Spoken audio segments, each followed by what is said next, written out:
The areas around photovoltaic generation, the ability to take energy off the roof and put it into running your light bulbs, is now a very practical option for people. These stairs have got recyclable material on, used to be car tyres. The buildings have it largely from recyclable material, so energy efficiency-wise it uses 60% less energy and 70% less water. So things like the concrete and the floor coverings and the glass, there are a very high percentage of products in this building could end up in another building in the future. And I think that approach and responsibility is certainly creating a lot of thought in the marketplace. Cars and trucks are some of the world's main sources of greenhouse gases. In its efforts to become carbon neutral, New Zealand is targeting transport. Here, most cars are bought second-hand and imported from Japan, which, like New Zealand, drives on the left. New Zealand has the oldest, dirtiest and least efficient car fleet in the whole of the developed world. What we want to do is to halve vehicle emissions by 2040. And so it's a major exercise, and that will mean that the fleet has to be modernised. We're going to have to make a lot of progress, for example, towards electric cars. The state-owned energy company Meridian says it's trying to promote the use of electric cars. We're not as clean and green as we'd like. If we look at all of the OECD countries and we rank them, actually New Zealand is the 5th worst on a per capita basis for greenhouse gas emissions. New Zealand is 2nd highest in the world for car ownership.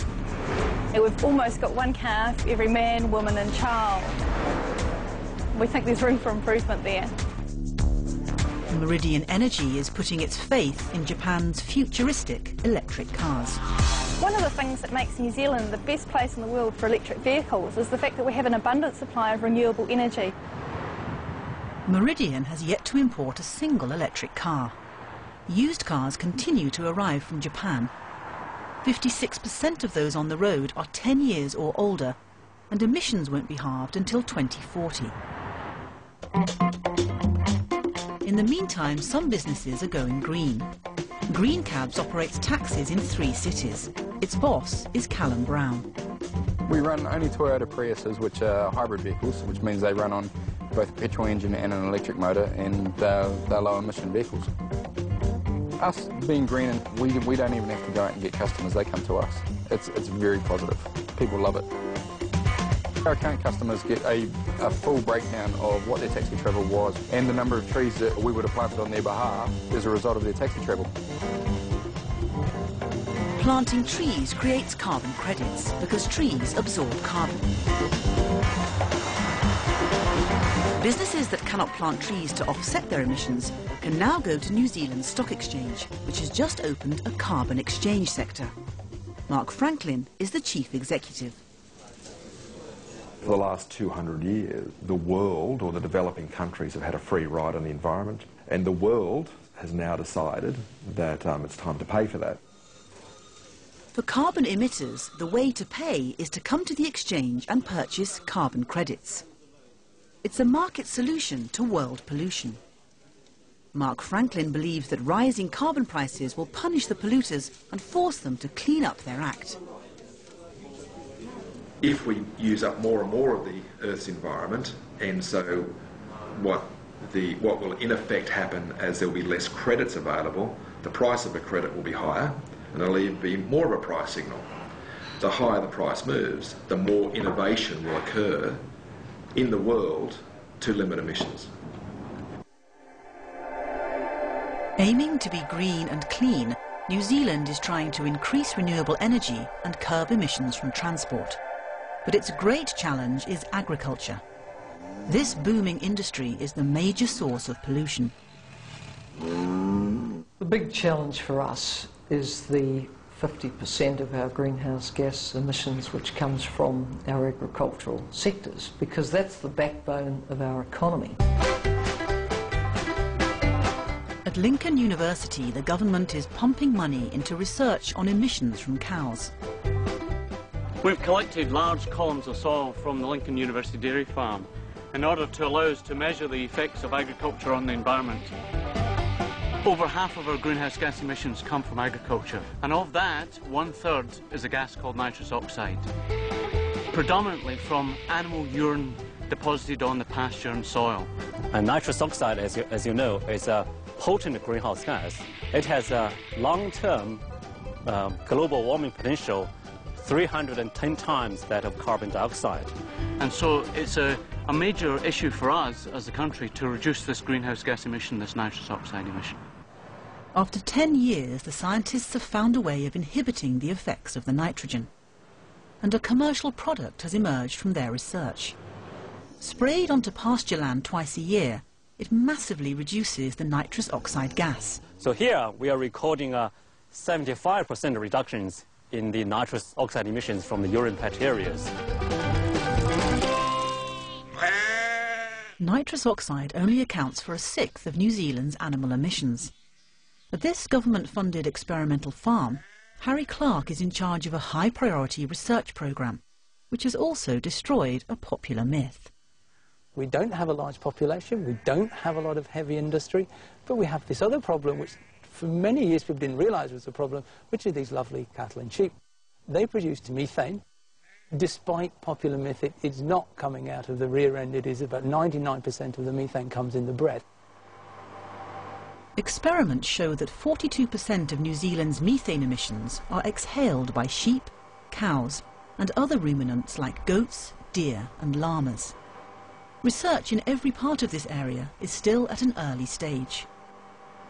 It's cutting edge, and at the same time we constantly rediscover very simple basic questions that people should have answered 20 or 30 years ago, and so we're still addressing those questions to try and understand the whole system so that we can take it apart and then put it back together so that it functions the way we want it to without producing the methane.